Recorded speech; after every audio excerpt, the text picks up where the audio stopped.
Lalaking waiter, pinahiya ng dalagang may kaya. Talagang kawawa siya. After long years, nagkita sila. Napaiyak na lang ang dalaga sa balik sa kanya.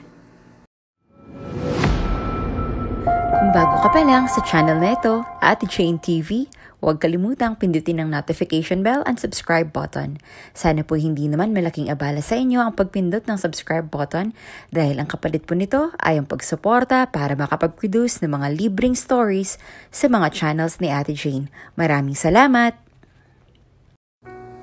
Ang sabi nila, hindi raw nakabase sa material na bagay tulad ng ginto at salapi ang kayamanan ng isang tao. Nararamdaman daw ito at hindi kailanman mabibili ng salapi. Tulad na lang ng pag-ibig at kagandahan ng ugali. Kahit na hindi man maganda ang estado ng buhay mo ngayon, as long as maganda ang ugaling ipinakita mo sa kapwa, panalong-panalo ka na. Bakit nga ba sa dinami-dami ng pera sa bangko ni Georgina ay wala ni isang nagmamahal sa kanya? May kinalaman nga ba ito sa ugaling taglay niya? Taas kilay na pinagmasdan ni Georgina ang tita niyang si Antoinette na lumuhod sa harapan niya. Kanina pa ito nakikiusap sa kanya na pahiramin ito ng kahit na kaunting pera para lang sa pagpapa-ospital ng anak niya. Lumaki si Georgina sa isang marangyang pamilya. Hindi niya na kailangang magbanat ng buto dahil ang mga magulang niya na mismo ang gumagawa nito para sa kanya. Wala rin naman siyang planong magtrabaho. Kaya naman may inuubos niya na lang ang oras niya sa paggasta sa mga mamahaling bagay na hindi naman niya kailangan. Parang awa mo na, Georgina. Pakiusap muli ni Antoinette habang nananatiling nakaluhod sa harapan niya. Ako nang nakikiusap sa'yo. Kailangan ng pinsan mo maisugod sa ospital at wala kaming pera para magawa iyan. Lumandas ang luha sa gilid ng mga mata na ikinangiti ni Georgina. Wala na akong ibang alam na pwedeng makatulong sa amin kung hindi ikaw at ang pamilya mo. Makasarili at madamot. Isa lang yan sa mga ugaling tinataglay ni Georgina. Masyadong matigas ang puso niya sa tuwing may lumalapit sa kanya upang manghingi ng tulong. Wala siyang pakialam kahit na kamag-anak man niya ito o hindi. Para sa kanya, hindi nararapat bigyan ng kahit na kaunting tulong ang mga taong ito. Dahil naniniwala siyang mas lalo lamang itong magpapakatamad at aasa na lang sa kanila ng pamilya niya ang lahat sa oras na tumulong siya sa mga ito. Parang awa mo na, Georgina. Maawa ka sa pinsan mo. Muli nitong dagdag, sabay hawak sa mga paa ni Georgina na ikinaatras lang nito. Paano ko siya tutulungan kung hindi ko naman siya kilala ng personal? Taas kilay niyang tanong sa tinutukoy ni Antoinette.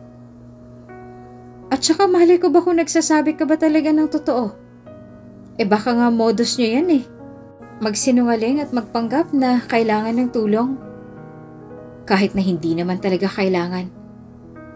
Marami nang nagpunta rito na humingi na rin ng tulong sa akin. Alam mo ba kung anong dinadahilan nila? Na kailangan din nila ng pera, pang pa-ospital sa mga anak nila. At kapag binigyan ng kaunting tulong, ipinangsusugal lang. Mabilis na umiling si Antoinette. Kaya kong patunayan sa'yo na nagsasabi ako ng totoo, Georgina. Mabilis siyang kinuha ang wallet na dala at inaabot kay Georgina ang reseta ng doktor na tumingin sa anak. Kung gusto mo, samahan kita sa ospital para makita mo rin siya ng personal. Nagsasabi ako ng totoo, Georgina. Pakiusap, makinig ka sa akin. Hindi nagbago ang reaksyon ni Georgina nang kinuha niyang reseta galing sa kamay niya. Bahagya siyang ngumiti at sa halip na ibalik ito ng maayos kay Antoinette, ay hinipan niya lang ito sa hangin. Pinagmasdan nito ang kawawang babae na dahan-dahang nalaglag sa sahig bago muling nag-angat ng tingin sa kanya. Parang awa mo na, Georgina. Kailangan namin ng tulong mo. Kung gusto niyo talagang kumita ng pera para sa anak niyo, di matuto kang magtrabaho. Sige, magtatrabaho ako para sa'yo. Pero hindi rito. Aniya, bago natawa ng mapahiya si Antoinette sa sinabi niya. Hindi ko kailangan ng mga taong katulad mo sa pamamahay ko. Ang ibig kong sabihin, maghanap ka ng trabaho sa ibang lugar. At kapag nakahanap ka na, sabihin mo lang ako. Dahil papalakpakan pa kita. Ngumiti si Georgina at natutuwa siyang pinagmasdan na nanatili pa rin nakaluhod sa sahig. Hindi ako nagbibiro, Georgina. Hindi rin ako nagbibiro, tita. Sagot niya bago nawala ang ngiti sa labi nito. Gumawa ka ng paraan para sa anak mo. Kung kinakailangan mo magtrabaho, di magtrabaho ka. Ang dali-dali lang humanap ng trabaho. Hindi mo pa magawa? Bakit?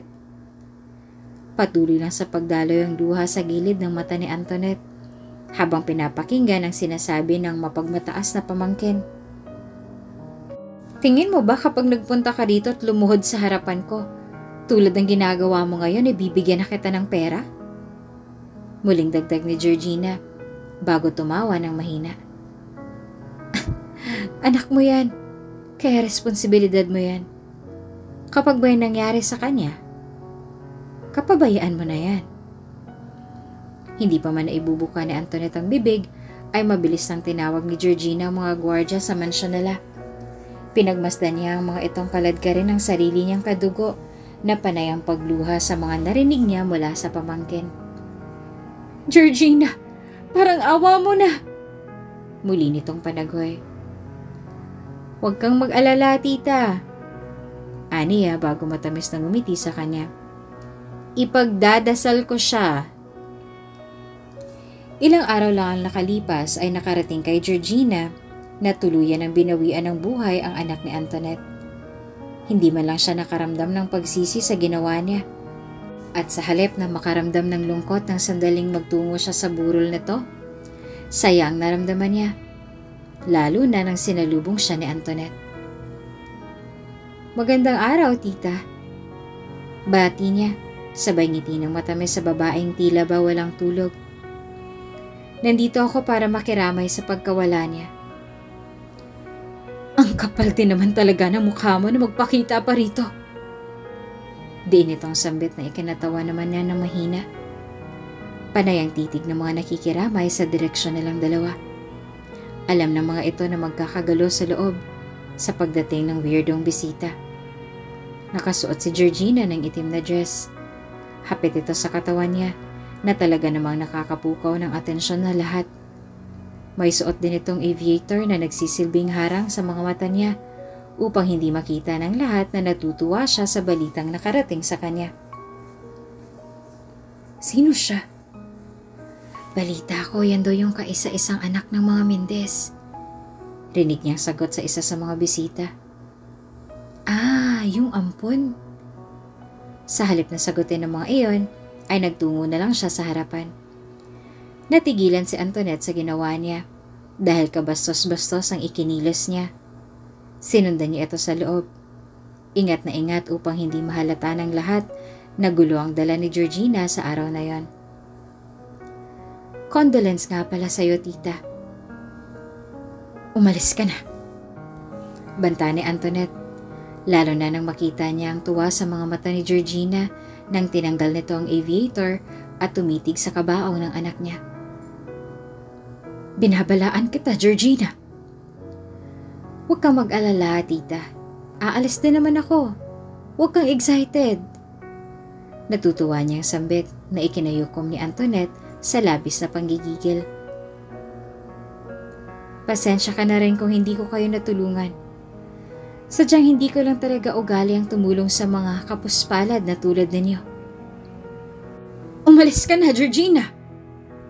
Sigaw ni Antoinette at nakaagaw sa atensyon ng lahat. Ang sabi ko, umalis ka na!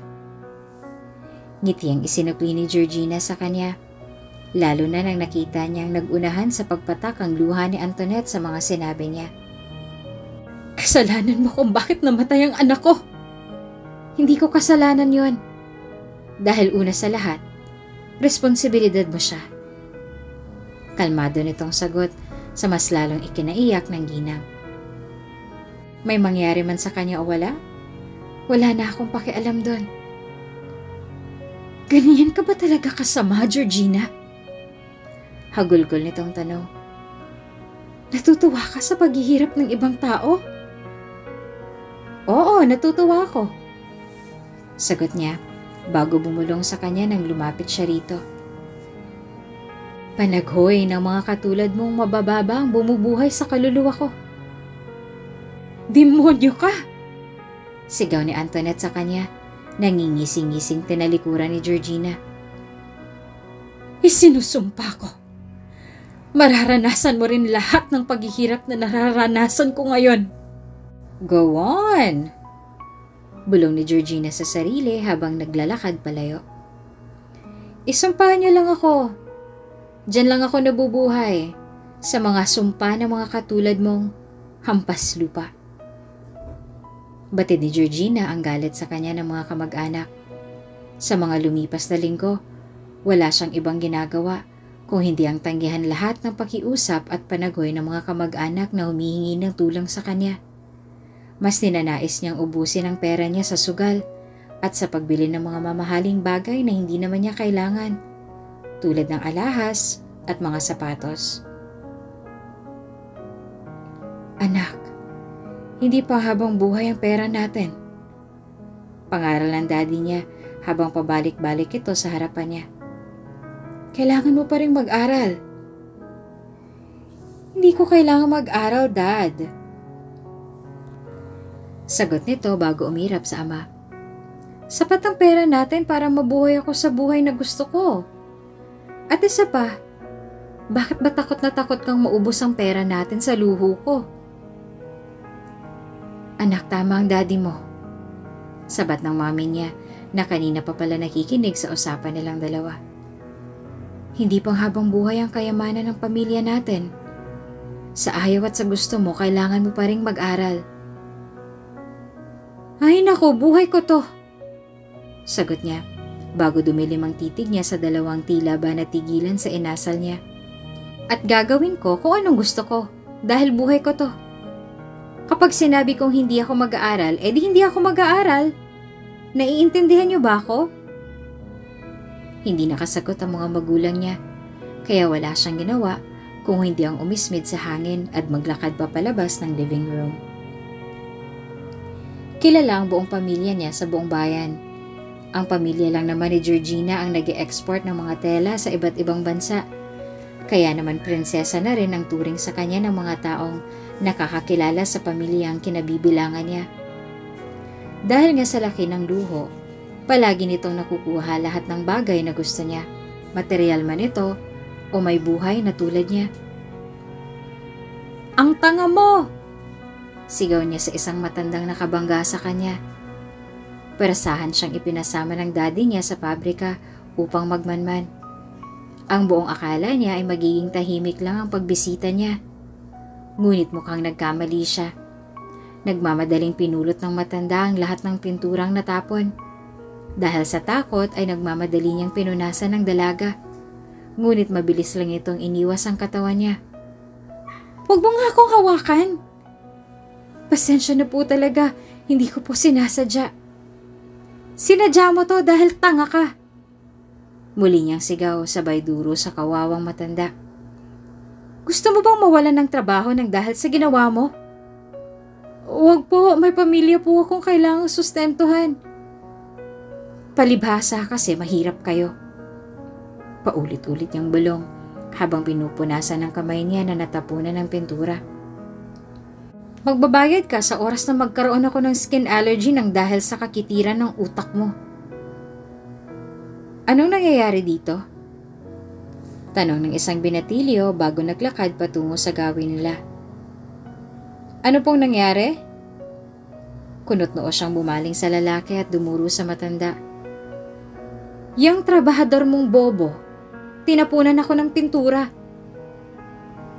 Pwede po bang huminahon muna tayo saglit? Ngiti ng binatilyo bago isinuko ang mga kamay lalo nang bumaling ng malalim na titig si Georgina sa kanya. Pare-pareho lang po tayong naperwisyo ngayon. Bumaling siya sa matanda at marahang tumango. Ako na pong bahala dito, tatang. Paano ang mga pintura, apo ko? Tanong ng matanda sa kanya, sabay baling sa nagkalat na pintura sa sahig. Kanina pa po ito hinihintay ng head sa labas. Sabihin niyo na po na akong may kasalanan. Nagulat ang matanda sa sinabi ng binatilyo. Pero tiyak kung mawawalan ka ng trabaho sa oras na sabihin mo yon, Martin. Ngumiti sa kanya ang binatilyo. Huwag po kayo mag-alala, ako na pong bahala doon. Tumango ang matanda sa sinabi niya bago nagmadaling umalis sa lugar na yon. Lumingon si Martin sa babaeng kanina pa matalim na nakatitig sa kanya. Ako na pong humihingi ng dispensa sa nangyari. May pamilya po si Mang Carding. At dito lang siya kumukuha ng pangsuporta sa mga anak niyang nag-aaral sa kolehiyo. Wala akong pakialam sa buhay niya. Singhal ni Georgina, sabay titig sa lalaking nasa harapan niya, magmula ulo hanggang paa. Ugali mo ba talaga yan? Ang alin po? Ngiti ng binatilyo sa kanya. Humalukip-kip si Georgina sa kanya at taas kilay na sumagot. Ang pagtakpan lahat ng taong nakakagawa ng kasalanan. Hindi sumagot si Martin sa kanya, kaya naman wala itong nagawa kung hindi ang muling umirap. Ipagpatuloy mo lang ang ugaling yan nang malaman mo kung saan ka pupulutin sa hinaharap. Lumabas si Georgina sa lugar na iyon nang nakakunot ang noo. Panay ang titig ng mga empleyado sa kanya na inirapan niya na lang bago tuluyang naglakad palayo. Tulad ng inaasahan, panay ang sisi ni Georgina sa mga magulang nang dahil sa nangyari. Lalo na nung nagkaroon siya ng skin rashes nang natapunan siya ng pintura. Hindi na talaga nila ako mapapabalik sa lugar na yon. Muli niyang usal sa mga kaibigan at nakikinig sa kwento niya. Naglalakad sila ngayon patungo sa eskwelahan ng dalawa. Dahil nga sa hindi siya nag-aaral, wala siyang choice kung hindi ang makipag-bonding na lang sa mga kaibigan niya sa tuwing pumapasok ito sa school. Ako ba naman ang sisihin sa nangyari? Gayong siya naman ang may kasalanan ng lahat? Sumbong niya sa kaibigan, kaugnay sa nangyari sa binatilyong sinisante daw sa pabrika. At malinis ang konsensya ko, no? Totoo naman kasi silang may kasalanan kung bakit sila natanggal. Sana naman kahit na papano'y pagtakpan mo na lang din ang dalawa. Saad ng kaibigan niyang si Angel na inismera niya lang. Valid naman ang mga reasons ng dalawa. Ano nga ba kasing ginawa mo sa lugar na yon at bakit hindi ka kasi nag-iingat? Nakikinig ka ba talaga sa kwento, Jel? Reklamo ni Yuri, sabay baling kay Georgina na ngayon ay panay ang singhal. Tama lang nangyari sa kanya, no? Wala kang kasalanan, kaya huwag kang magsisi dyan, okay? Hindi ako kailanman nakaramdam ng pagsisisi sa mga nagawa ko, Yuri. Sagot niya na tinawanan ng dalawa. Okay, sige, sabi mo eh. Tango na lang ni Yuri, sabay ngisi ng nakakaloko. Kaya tuwang-tuwa sa'yo ang tatay mo eh. Pati si Manong Lulu. Luluhod sa'yo. Sinong Lulu? Tanong ni Angel, na tinawanan lang ni Yuri at hindi na piniling sumagot sa tanong niya. Nagpatuloy din sila sa kwentuhan habang naglalakad. Hanggang sa nahinto silang tatlo nang mabangga ni Angel ang matandang nakasalubong nila. Tumama ang gulong ng kariton nito sa binti ni Yuri. Kaya naman hindi na mapinta ang mukha ni Yuri nang dahil sa nangyari. Ano ba yan? Sigaw nito. Hindi ka ba nag-ingat? Pasensya na, iha. Natatakot nitong paghingi ng paumanhin na sininghalan lang ni Yuri. Pasensya na ulit. Ay kami po dapat humingi ng paumanhin sa inyo, tatang. Sagot ni Angel bago pa tinulungan ng kawawang matanda sa mga nagkalat na bote at dyaryo sa gilid ng kalsada. Ano? Singhal ni Yuri na hindi na nila kinibo. Ano ba yung ginagawa mo, Angel? Hindi ka ba nandidiri? Pumupulot ka ng basura? Tama siya, Iha. Ani ng matanda, bago pinigilan si Angel na pumulot ng mga boteng gumulong sa gilid. Ako nang bahala dito. Mukhang may mga klase pa kayo, oh. Pasensya na ulit sa nangyari, Iha, ha? Hindi niyo naman po kailangang humingi ng tawa dahil may kasalanan din naman kami. Muling sumagot si Angel at hindi na nagpapigil sa ninais niyang pagtulong sa matanda. Nanatili lang ang mata ni Georgina sa diaryong aksidente niyang naapakan sa daan. Pinagmasdan nito ang nakasulat sa headline ng balita at halos magdilim ang paningin niya nang mabasa niyan ito ng buo. Touchitopia Industrial Clothing. Patuloy na iniimbestigahan sa kamera dahil sa reklamo ng ilang investor. Hindi ko alam na nasa headline pala ng balita ang kumpanya ninyo. Saad ni Yuri na alam niyang binabasa na rin ang diaryong hawak niya. Paano ba yan? Mukhang malulugi rin ang kumpanya niyo sa hinaharap pa. Sa halip na sagutin ng mga pasaring ni Yuri ay mabilis niyang pinulot ang diaryong nasa paligid at hindi na nagdalawang isip na punitin ang lahat ng yon. Pumalahaw sa katatawa si Yuri, habang ang matanda at si Angel naman ay nagulat sa ginawa ni Georgina. Bakit mo naman sinira, Georgina? Reklamo ni Angel bago pinigilan ng kaibigan sa ginagawa nito. Sinira mong tanda ni Lolo, oh. Sinisira niyang pamilya ko. Sigaw ni Georgina sa kanya na ikinatigil nito. Mabilis siyang naglakad patungo sa matanda at hindi na nagdalawang isip na ihagis sa kawawang matanda ang mga diaryong pinunit na to. Alam mo ba kung bakit naghihirap ka sa buhay mo? Hilig mo kasing magkalat ng maling impormasyon. Nanatili lang nang nakatitig sa kanyang matanda habang patuloy lang siya sa panlalait dito. Nakakaawa kang matanda ka. Malapit ka nang kuhanin ng lupa pero ganyan pa rin ang inaasal mo. Lumapit si Angel sa direksyon niya at sinubukan nitong pakalmahin. Ano bang nangyayari sa iyo, Georgina? Hindi ito sumagot at bagkos ay nanatili lamang madilim nitong titig sa kawawang matanda. Kaya nagagalit ang mama mo dahil nasa diaryo na naman ang mga magulang niya. Natatawa ang sabat ni Yuri, sabay bigay ng diaryo kay Angel na tinanggap naman ito. It looks like sa mga susunod na taon, baka makita na lang natin siyang nagdidildil ng asin ng mga magulang niya. Matalim na lumingon si Georgina sa kaibigan na ikinatawa lang nito. Hindi kailanman mangyayari ang bagay na yon. Sagot ni Georgina kay Yuri bago nito hinablot ang diaryo at padabog na naglakad palayo. Of course not! Saad agad ng mami niya nang sinubukan niya itong kumprontahin tungkol sa diaryong ibinigay niya. Alam mo naman sa business world, anak, nagkalat ang mga competitors natin sa negosyo. Kaya gumagawa sila ng paraan para mapabagsak ang pamilya natin. Don't worry dahil malabong mangyari ang sinasabi mo. Aaminin niyang nakaramdam siya ng kapayapaan nang marinig niyang sinabi nito. Nang kinagabihan din iyon ay tinawagan niya si Yuri upang ipaliwanag ang tungkol sa nangyari kanina. Bakit ka nga ba kasi nagpapaapekto sa mga nakita mo sa diaryo kanina? Tanong nito na ikinahinga naman ng malalim. Don't tell me na aapektuhan ka sa nakita mo sa balita. Hindi sumagot si Georgina kaya naman pumalahaw sa kakatawa si Yuri sa kabilang linya.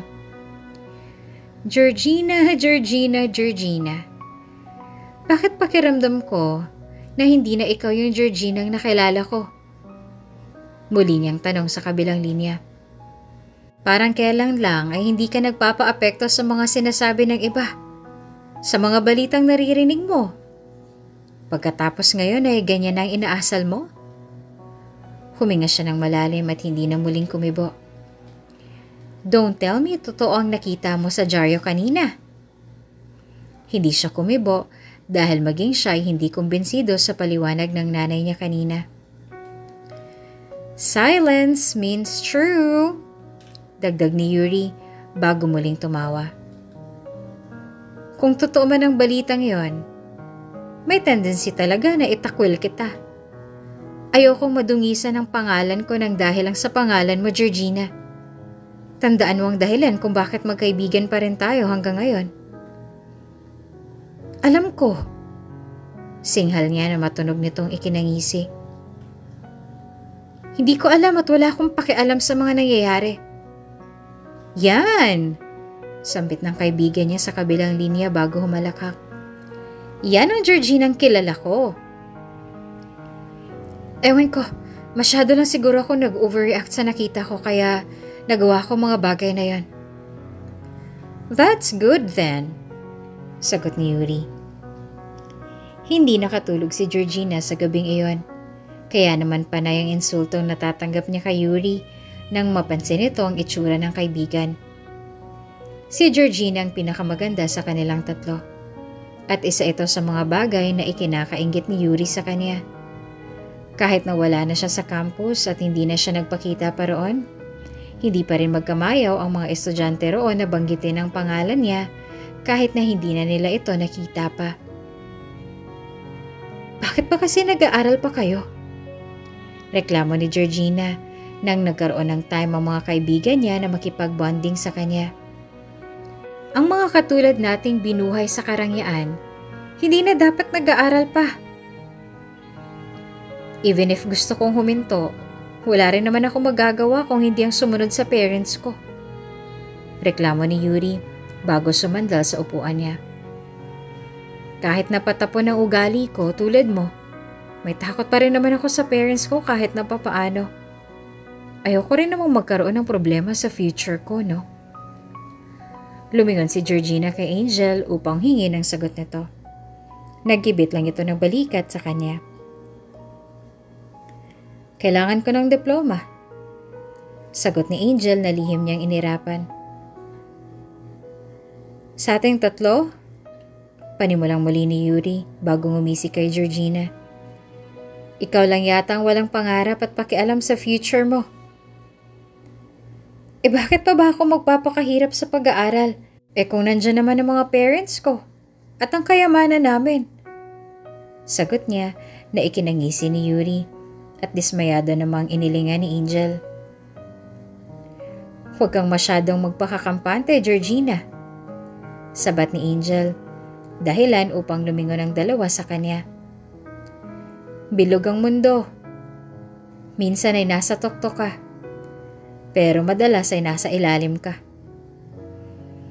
Well, hindi applicable sa akin ang kasabihan na yan, Angel. Sagot niya bago ngumisi at humalukip-kip. Kahit na hindi ako mag-aral at magtrabaho, kaya kong buhayin ng parents ko. Kahit na hindi ako magpakahirap sa buhay, hindi kailanman mauubos ang pera ng pamilya ko. Napapalakpak si Yuri sa sinagot niya. Kaya naman walang nagawa si Angel kung hindi ang dismayadong inilingan ng dalawa. That's my girl, tili ni Yuri, sabay palakpak sa palpak na kataga ni Georgina. Ngumisi ito sa kanya. Kahit na may issue ng pamilya nila, go pa rin.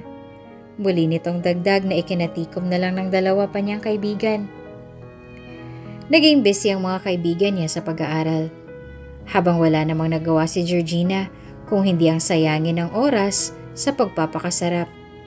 Paulit-ulit nitong binili lahat ng luxurious bag na nagugustuhan niya. At kapag naman nagsawa na siya sa mga iyon, ay itatapon niya lang ito sa basurahan. Na para bang hindi naghirap ang parents niya sa pagtatrabaho para lang sa bag na yon. Kanina pa ako nandito, nasaan na ba kayong dalawa? Bulyaw ni Georgina sa kabilang linya na inirapan lang ni Angel. Hindi ako makakapunta, iha. Sarkastiko nitong sagot bago umiling at tuluyang pinutol ang kabilang linya. Pakiramdam ko ang sama-sama ko na sa ginawa ko. Huwag kang mag-alala dahil mas masama pa rin si Georgina. Sagot ni Yuri bago sila muling sumisid sa pool sa bahay ni Angel. Walang ideya si Georgina na tuluyan na siyang tinalikuran ng dalawang kaibigan. Alam na kasi nila ang tungkol sa unti-unting pagbagsak ng negosyo ng pamilya ni Georgina at ayaw naman nilang maipit pag nagkataon. Kaya naman mas minabuti na lang nilang umiwas dito. Mga bisit, singhal ni Georgina. Sa pangalawang pagkakataon ay muli na namang pinatay ni Angel ang tawag. Hindi naman sinasagot ni Yuri lahat ng text na ipinadala niya, kaya naman wala siyang nagawa kung hindi ang pagbagsak na ilalapag ang cellphone niya sa mesa. Waiter! Muli niyang tinawag ang waiter na kumuha ng order niya magmula pa kanina. Nasaan na yung kape ko? Pamilyar sa kanya ang waiter na nasa harapan niya ngayon. Hindi niya alam kung saan niya ito nakilala. Ang alam niya lang ay nag-cruise ng landas na lang dalawa. Hindi niya lang maalala kung saan at kung kailan. Pasensya na po, ma'am. Pasensya? Natatawa niyang singhal. Hindi ba't nagkasundo na tayong dalawa na ipe-prepare mo yon within a minute? Anong nangyari sa sinabi mo kanina? Hindi niyo po kasi naiintindihan, ma'am. Marami po kasing customer ngayon at dalawa lang po naka-assign sa counter. Magalang nitong sagot na muli niyang ikinasinghal. Hindi mo rin yata naiintindihan ang tanong ko. Natatawa niyang reklamo bago muling sumeryoso. Ang sabi ko, nasan ang kape ko? Hindi ba't nagkasundo tayo? Actually, pinagbigyan na kita kanina. And you said 2 minutes lang. May 5 minutes lang nakalipas Pero hanggang ngayon wala pa rin ang order ko? Wala nang pakialam si Georgina kahit na pagbubulungan na sila ng mga customer sa loob ng cafe. For table 3, tawag ng kahera sa counter na ikinalingon nila. Cappuccino for table 3. Nang kumalma naman yung isa dyan. Nandiyan na po, ma'am. Paumanhin muli ng waiter sa kanya bago dumiretso sa counter upang kuhanin ang order ni Georgina. Naku, kung ako yun, ibubuhos ko sa mukha niya yan. Suwestyon ng kahera nang lumapit si Martin sa kanya. Masyadong atat Natatai lang. Baka may menstruation lang. Ngiti ni Martin sa kanya bago kinuha ang cappuccino at ibinigay kay Georgina. Here's your coffee, ma'am. Ano to? Kunot noong tanong ni Georgina, sabay lahad ng kamay sa kapeng ibinigay ni Martin. Order niyo po, ma'am. Sabi ko, espresso, hindi cappuccino. Singhal niya kay Martin. Rinig ni Martin ang pagtawag ng kahera sa kanya na nilingon niya. Martin, maling na ibigay ko sa'yo. Natataranta nitong bulong na ikinahinga na lang ng malalim ni Martin. Andito yung order niya, sorry ma'am, nagkamali ako nang naibigay sa'yo.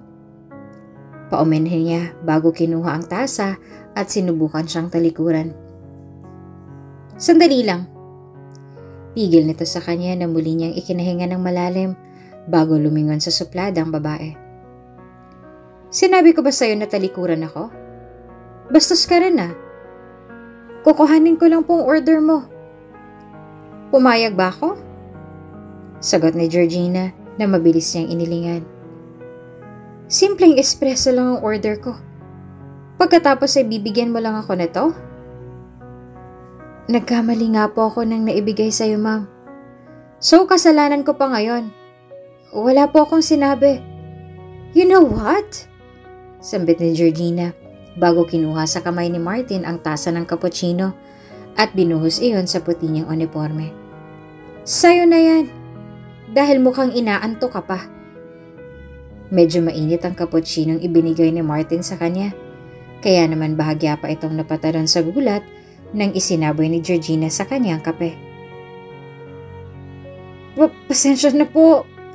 Nahihirapang saad ni Martin habang pinapaypayan ng dibdib na nabasa ng kape. Pasensya? Mababalik ba ng pasensya mo ang oras ko? Galit na tanong ni Georgina bago lumingon sa kaherang paparating.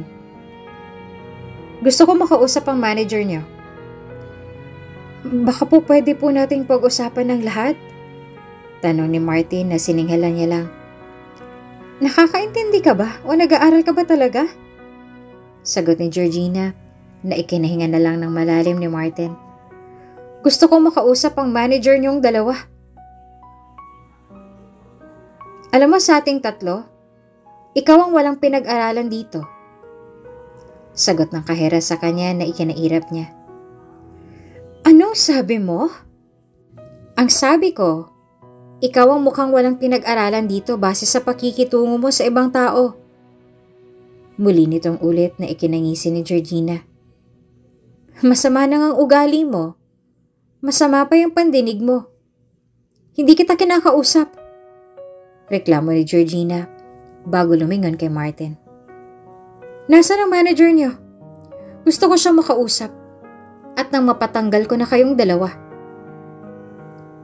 Sino ka ba sa akala mo? Natatawang panunuyan ng kahera. Dahilan upang hawakan na siya ni Martin sa balikat upang pakalmahin. Oo, mayaman ka. Pero never mo mabibili ang pagkatao namin ng yaman mo. Ang dami mong satsat. Umalis ka na nga rito. Gigil na reklamo ni Georgina. Muntik na silang magpang-abot. Ngunit mabuti na lang at mabilis nang pumagitna sa kanilang dalawang manager ng cafe. Walang nagawa ang kahera kung hindi ang itikom ang bibig habang si Georgina naman ay patuloy sa pagrereklamo sa harap ng manager. Pangit na ang ambience ng coffee shop nyo. Mabagal din ang kilos ng crew. Pati ba naman sa preparation ng food ay pabaya kayo? Patuloy niyang reklamo. Ako na pong humihingi ng pasensya, ma'am. Saad ng manager na ikinairap niya sa inis. Dapat lang na humingi ka ng pasensya. Dahil tatanga-tanga kang kumilatis ng crew na ini-hire mo. Pasensya na po ulit. Aniya bago lumingon kay Martin. Working student po kasi si Martin at first day niya lang dito sa work. Siguro nahihirapan po siya. Ah, kaya pala. Tango ni Georgina sabay lingon kay Martin. So, working student ka pala? Anong course mo ngayon? Medicine. Hindi ka pa man nakakapagtapos ng pag-aaral mo pero failure ka na. Muling dagdag ni Georgina na ikinayuko na lang ni Martin sa kahihiyan. Alam mo base sa itsura mo, mukhang hindi ka pa makakapagtapos ng pag-aaral.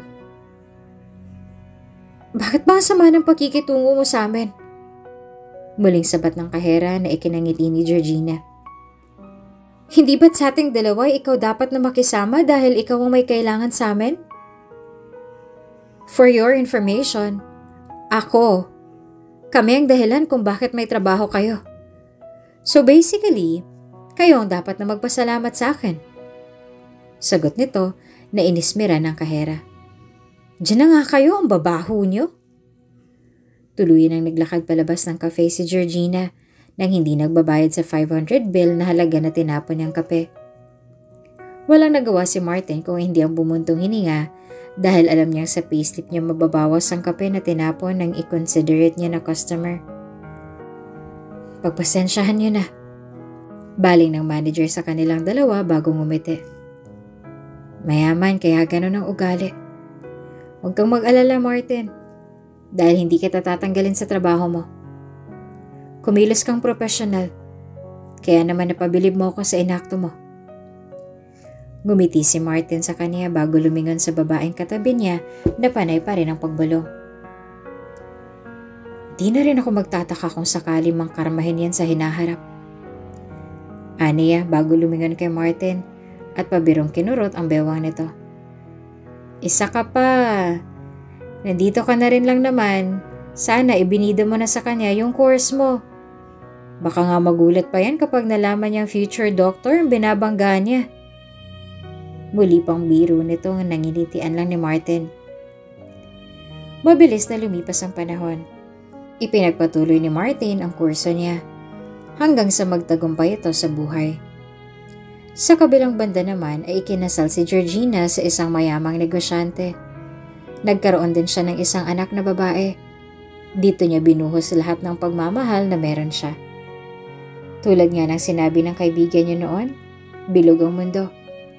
Sa pagtagal ng panahon, mas lalo lamang bumagsak ang kumpanya ng pamilya niya at ng asawa niya. Nakulong ang pareho niyang magulang sa investment scam at sa patong-patong na reklamong isinampa sa mga investors ng kumpanya nila noon. Napatunayan sa korte na guilty sa estafa ang mga magulang niya. Kaya naman sa kulungan na rin ito binawian ng buhay. Upang makabayad sa lahat ng utang na iniwan ng mga magulang niya, wala siyang nagawa kung hindi ang ibenta lahat ng bagay na pagmamay-ari niya.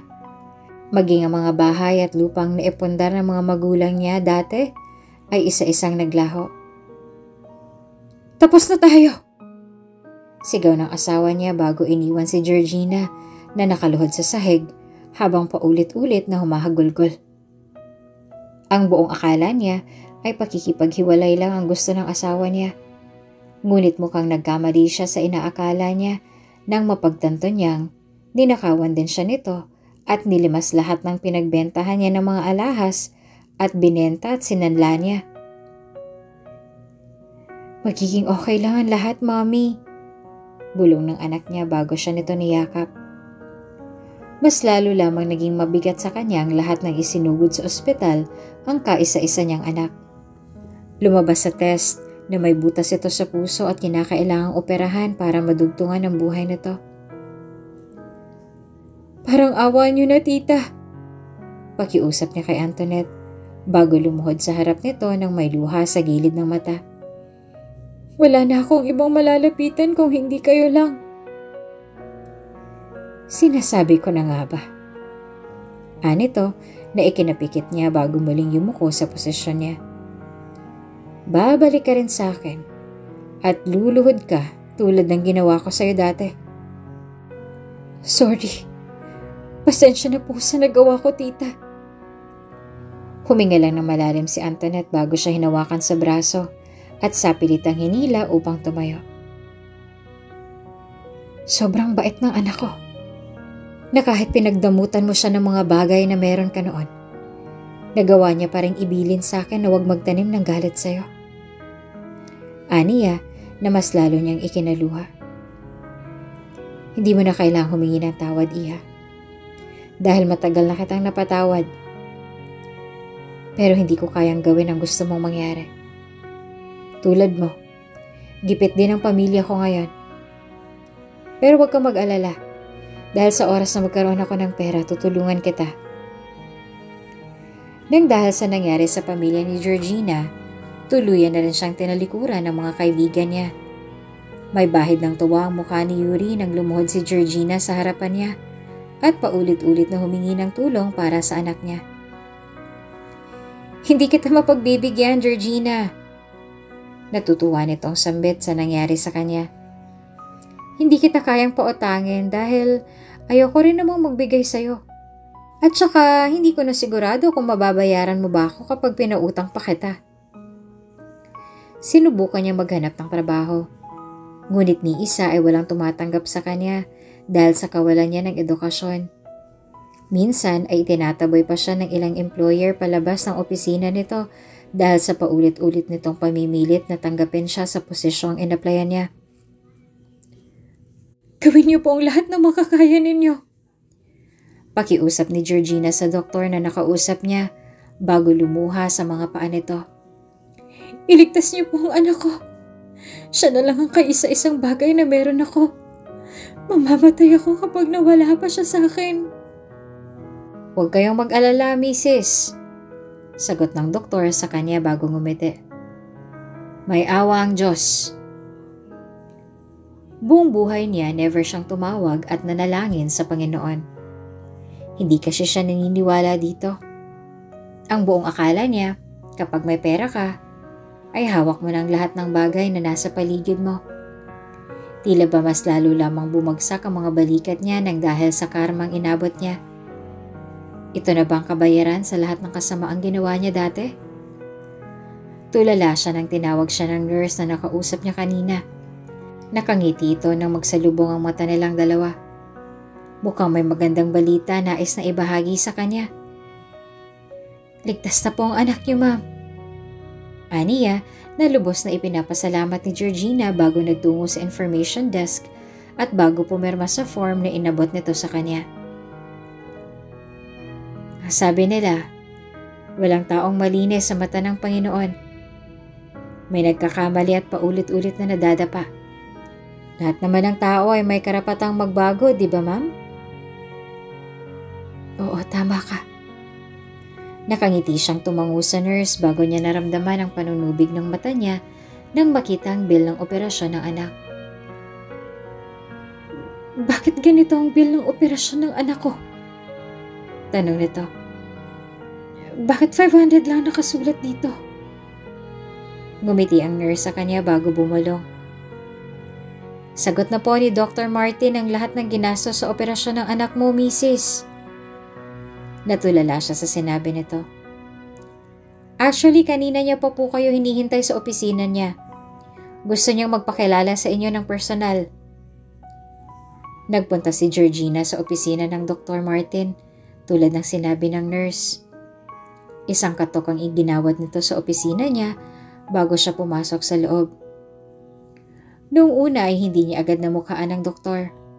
Pero sa tuwing tumatagal ang segundo na tumatagal ang titig niya dito, doon lang rumihistro ang gulat sa mukha niya. Ang lalaking tumulong sa matandang sinigawan niya dati sa loob ng pabrika at ang waiter na pinahiya niya sa coffee shop noon ay ang doktor na nagligtas at sumagot sa gastusin sa operasyon ng anak niya ngayon. Pasasalamat at pagkapahiyang nararamdaman niya nang ngumiti ang doktor sa kanya at inilahad nito ang upuan sa harap ng mesa niya. Walang nagawa si Georgina kung hindi ang lumuha sa harap ni Dr. Martin nang nagsimula itong magpakilala sa kanya. Nakangiti naman siyang sinulyapan ni Dr. Martin bago tumayo sa upuan niya upang gawaran ng yakap ang babaeng nasa harap niya. Bakit? Tanong niya na ikinangiti nito. Bakit sa dinami-rami ng naging kasalanan ko sa'yo, nakuha mo pa rin kaming tulungan ng anak ko? Lahat ng tao ay may karapatang magbago, Georgina. Alam ko na naging biktima ka lang ng pang-aabuso. Kaya ganon ang inakto mo noon. At alam kong may kabutihan ka sa puso mo. At nakikita ko ito ngayon sa'yo. Sagot niya na muling ikinaluha. Huwag kang mag-alala dahil tutulungan kita. Tutulungan ko kayong dalawa ng anak mo. Tulad ng ipinangako ni Dr. Martin, tinulungan niya ang dalawang makaahon sa buhay. Binigyan niya ng trabaho si Georgina sa ospital na mabilis at taos-puso niyang tinanggap. Palagi niya nakakasalubong ang nurse na tumulong sa kanya. Madalas siya nitong ngitian, kaya naman hindi niya mapigilang makaramdam ng pananaba ng puso. Hindi kalaunan ay tuluyan ang nahulog ang loob nila sa isa't isa ni Martin. Si Dr. Martin ang nagturo sa kanya na muling tumayo mula sa pagkakadapa. Siya rin ang nagturo kay Georgina na magbago para sa ikabubuti ng lahat. Nang dahil kay Dr. Martin, natutunan ni Georgina ang pinakamahalagang leksyon na kailangan niya sa buhay. At iyon ay maging malakas sa lahat ng problemang pinagdaraanan mo. At maging mapagkumbaba sa lahat ng bagay. Kahit na gaano man karami ang kayamanang meron ka. Mali siya ng mga taong pinagkatiwalaan. At mas lalong mali siya sa mga taong inagrabyado niya noon. Kitang-kita ni Dr. Martin ang pagsisisi sa mukha ng asawa niya. Kaya naman nangingiti niya itong niyakap. Anong nagpapagulo sa isip ng misis ko? Masuyo niyang tanong, dahilan upang umuso si Georgina at pabiru siyang kinurot sa tagiliran na ikinanguwi niya. Wala, may iniisip lang ako. Sagot niya. Lumingon si Dr. Martin sa kanya at agad na nangunot ang noo, lalo na nang makita niyang seryoso ang asawa niya sa iniisip. Anong iniisip mo kung ganon? Kung panimula niya sa misis, lalong ikinanot ng noo nito. Kung ano na nga bang nangyari sa kaherang kasama mo noon sa cafe? Gusto kong personal na humingi ng tawad sa kanya. Hindi mo na kailangan, Georgina. Sagot ni Martin sa kanya bago sumandal sa headboard ng kama. Lumingon si Georgina sa kanya nang nakataas ang kilay. Matagal ka na niyang pinatawad. Tulad ko. Paano mo naman nasabi, Martin? Matunog na ngumisi si Martin sa kanya bago niyakap ang bewang niya at isiniksik ang ulo nito sa balikat. Mabait ba yung nurse na humarap sa'yo nang inoperahan si Genevieve? Tanong niyang malayo sa tinatanong nito. I mean, hindi ka naman niya tinarayan, tama? Hindi naman. Iling ni Georgina. Teka, huwag mong sabihin. Siya. Putol ni Martin na ikinagulat niya. Siya si Karen. Siya ang nurse na umasikaso sa iyo at sa anak natin. Siya rin ang kaherang nakaaway mo noon. Kung bago ka pa lang sa channel na ito, Ate Jane TV, huwag kalimutang pindutin ang notification bell and subscribe button. Sana po hindi naman malaking abala sa inyo ang pagpindot ng subscribe button dahil ang kapalit po nito ay ang pagsuporta para makapag-produce ng mga libreng stories sa mga channels ni Ate Jane. Maraming salamat!